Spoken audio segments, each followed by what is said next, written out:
Well, here we are, sitting in the Williams Pentecelyn Memorial Chapel in Llanymddyfri with Patrick and Mij. We're going to find out a little bit more about you as this conversation goes on. But can we just clear something up? Why is it called the Williams Pentecelyn Memorial Chapel? Patrick. Well, Gethin, as you know, William Williams came from this area. About 2 or 3 miles to the east of Llandovery is the small hamlet of Pentre Gwyn, where the Pentecelyn farm still is, operating as a farm. And that's where he came from. And of course, he's known for writing over 800 hymns, as well as poetry and prose. Probably his most famous and well-known hymn, not only in Wales but around the world, is Guide Me, O Thou Great Jehovah. So Williams Pentecelyn was a figure in the 18th century revival, along with others such as Howell Harris and Daniel Rowland. And Pentecelyn ministered in Llandovery here, in Llandovery parish church. And Pentecelyn is also buried there in Llandovery. So he has a small and meagre grave there in Llandovery. So around about 100 years after his death, there was a growing interest and fervour to raise money to build a more significant memorial there. So that was built around then. And there was such an excess of money raised at that time that this church here was built from the proceeds. With a loose change. It was. It was. So Patrick, this place was built as a memorial to someone who died 100 years or more before the building of the chapel. Huge legacy culturally in Wales and beyond, rugby games galore. But here you are. So Patrick and Mij, you're married, you're not from Llanymddyfri. So I wonder, Patrick, you could say a little bit about where you were before coming here, and I'll probably ask you the same question then, Mij, as well. So born in Caerphilly and raised, and in South Wales, I've been a teacher for over 25 years. So we moved to this area during COVID, really. Our youngest son was struggling in the school he was in. So came here, and he did very well in school, so we found ourselves living here. I'd been in the church in Nelson under the great ministry of Terry Williams, and that was really a training ground, really. And back in 2005, I did the TTC, the Theological Training Course, with the Evangelical Movement of Wales in Bala, in Bryn y Groes. And yeah, it wasn't God's time then, and we came here, and we'd been here about a year, and Rob Morse, who was leading the church, had a stroke. So it was God's hand on that situation. You know, we believe that we were here and were able to step in and support the church and begin working here. Well, Mij, that's Patrick's story. So what about you? Are you similar kind of, from the same kind of area? Caerphilly? Yeah, Caerphilly born and bred, the pair of us. I learned to speak Welsh in Llanymddyfri in school, and also been a teacher for many years. And then I think I might have had a midlife crisis, because I decided that the opportunity came to do a PhD, which I started part-time while I was still teaching, in a job that I very much enjoyed, and it was very rewarding. But realised that if I carried on part-time, I'd probably be retired before I could do anything with it. So made the decision to give up teaching to do the PhD full-time. And that kind of released me from having to be in a certain place at a certain time. So I was a full-time student again, which was lovely, much less money, but other benefits, obviously. And so, yeah, like Patrick said, a few things coalesced, really. After COVID, there was our son to consider, and our other 2 children had gone off to university, so, you know, we weren't tied so much to the area. And we're not really 100% sure how we ended up here. It just sort of happened, one of those things. We didn't know that this church was a church when we came. We'd seen it obviously passing. We didn't know that anything much happened here. The story is actually that our younger son had been on a school trip to Iceland with his previous school. Actually, they'd let him go, and he'd come back on the Saturday, and our intention was to go up to Llanymddyfri to the church there, because that was sort of the closest type of church to Nelson. But Griff just couldn't get up in the morning. He didn't wake up in time to make it up there, so he thought, oh, we'll just go down to Llandovery and see. So we did, and we stayed. We found a fellowship of believers who loved the Lord. Not many at that time, they were still recovering from COVID, but the gospel preached. We got on well with Rob and Kate, who were leading it, and sort of settled here, not at all with the intention of leading, just of being part of just being ourselves, I suppose.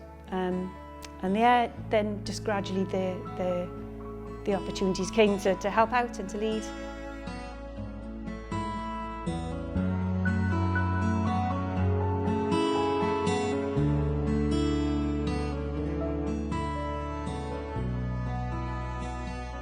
So from Iceland, ostensibly to Llanymddyfri, but you got sidelined in Llandovery, and here we are. That's quite a big story. Yeah. In fact, so your pioneering work, or this is a pioneering work which is sponsored by the Presbyterian Church of Wales. So do you want to say a little bit about how that, for people who may not know what a pioneering worker is? How does that work in what is a traditional chapel, been here for a long time, but the role is quite different to being a minister or ministers of the church. Is that right? It's bigger than that or broader than that? Patrick? Yes. So my title here is pastor missioner. So yeah, there's a mission worker focus and vision in that. So yes, I think our heart really that there's a thriving work here, that this is a town where the gospel is shared and lived, and there's a wonderful Psalm 147 and verse 15, which is just such a powerful image really, that it describes the goodness of God and God blessing his people. And then in verse 15 there's this phrase that the word of God is running swiftly in this place.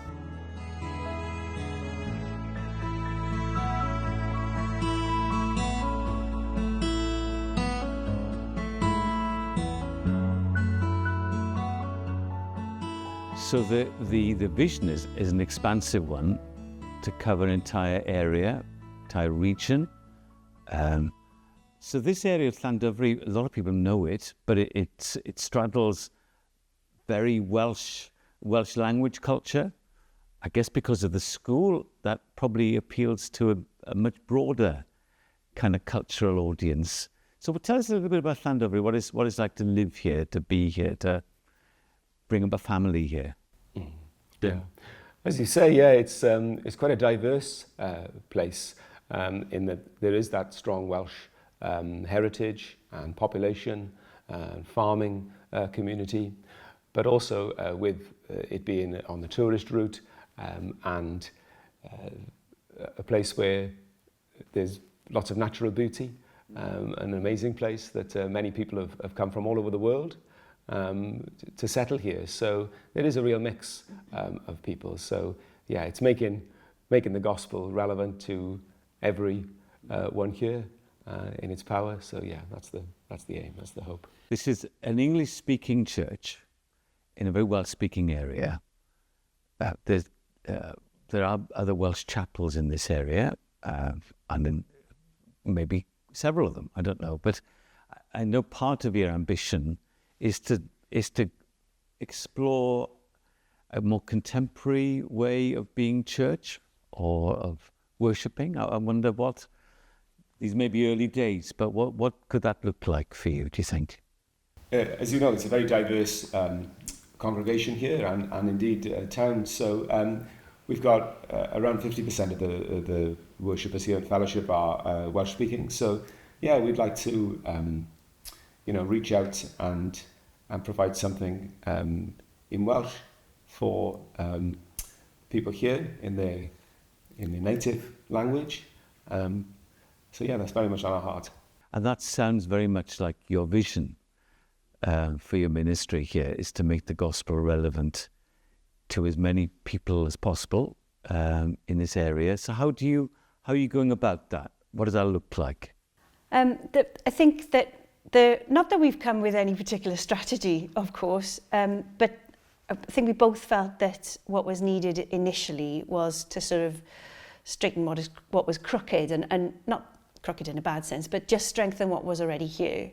There are quite a lot of individuals who were not coming together on a regular basis as the body of Christ. And so just by making sure that there's regular gospel preaching, there's regular fellowship, there's a regular meeting, it's kind of drawn people in, I feel, and sort of strengthened the body in that sense. So people feel that they do belong to a body. And I think that's the first thing, really, before we then go out and do all sorts of wonderful things. And that's been really great, because not just in Llandovery, but in the villages around, there are still people who go to chapel and who want to go to chapel and who want to be taught and want to hear the word. And a part of the work has been kind of gathering them. There is an appetite out there. The thread hasn't actually been lost, even though it might just be a very small remnant. It's been a matter of saying, we're open, we're here, we've painted the doors, it's obviously a living church, and gathering people in that sense. And then we have more plans going forward. Okay, so it's re-establishing what's here. It's gathering people together, and the expectation then is to connect with the community, but in a way that's relevant, I guess. Explaining the Christian faith in a way that's powerful and meaningful and attractive. Yeah, you can have quite a lot of impact in a small place like Llandovery, can't you? Because everybody knows everybody. Like Patrick said, there's lots of events. There's plenty of opportunity to be part of the community. And so if each individual Christian is strengthened in their own walk, they can go out and they can be salt and light in that community quite naturally, because those connections are already there. So it can be quite a powerful thing, I think, that as long as people are going out there and sort of shining the light, isn't it? And being salt and changing community in that way, that's in one sense it's a reasonably simple thing to do. You just be a Christian in the community, which already exists. So Patrick, you've talked about some of the things you've been doing, some of the ways you've been reaching out into this community, and I'm wondering if you could just unpack some of those things for us. It's quite interesting, actually. About 2 years ago, the male voice choir had to come out of the place where they were rehearsing here, and they were looking for a venue. So somebody suggested the church here, and one of the choir said to the person who suggested it, "Well, surely that church is closed." And so we knew we had to do something about that. So we've painted the doors a bright red. It's caused some consternation in the town, even though the many of the shops and properties here are brightly coloured and painted. It sharply divided opinion, but it's grown on people, I think you can say. I think it was popular. It's grown on people, and they're certainly noticeable. So yeah, that was the kind of first level, really. We're open. So we put banners out and to show that the church is living and active and open. But yeah, it's a town, as we've said, of around 2,000. So we can make an impact here for God. And whenever you're in the town, you meet people, you stop, you speak to them on a regular basis. So from that point of view, it's great. And there's so much going on here. It's a very active town. Festivals, farmers markets, activities of all sorts. So yeah, we've been out, and we've got a gazebo with the church name on it, and we've been into the farmers market, making badges and giving out Welsh cakes on St David's Day, and yeah, just being a presence, meeting people, speaking to people, showing that we're here and we're open and we would love to get to know them. So it's that kind of building relationships. Yeah, meeting people with where the they community. are. Yeah, and sharing in that way. You're very musical, Patrick. We hadn't mentioned this earlier. You're a musician, a songwriter. I think you both are. You're both musical. So I'm assuming that music and the creative arts in general may be quite an important way for you to engage with the community. Yeah, certainly. I mean, yeah, it's a passion of ours. This is an area that has drawn in a lot of creative artists and sculptors, and yeah, people interested in that area. So yeah, certainly something that we were keen to explore. A modern expression.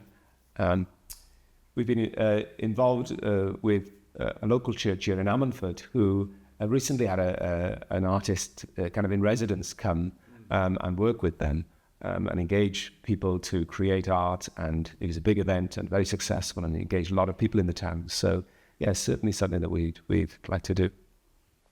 And what's it like being a married couple doing the same job? Because that has its own pressures and challenges. You know, how are you getting on with that? Yeah. Yeah, it's a real blessing, I think, actually, in that, yeah, it can be a little like it's kind of all-consuming, and it's something that you're doing all the time. But yeah, it's a real blessing. It's something that I'm really enjoying, and yeah, we pray that we know Him blessing in that too. We're quite complementary to each other in terms that Patrick is stronger where I'm weak, and I'm stronger where he's weak, and we sort of remind each other to do things, and Patrick's good at doing certain things and I'm good at doing other things, and it tends to work quite well. And we have always done that together. It's just now it's on a bit more of a formal footing since I've started work with the church as well. Yeah. Well, Patrick and Mij, thank you so much for sharing with us your journey and your hopes for the future. Pleasure. Thank you. Thank you.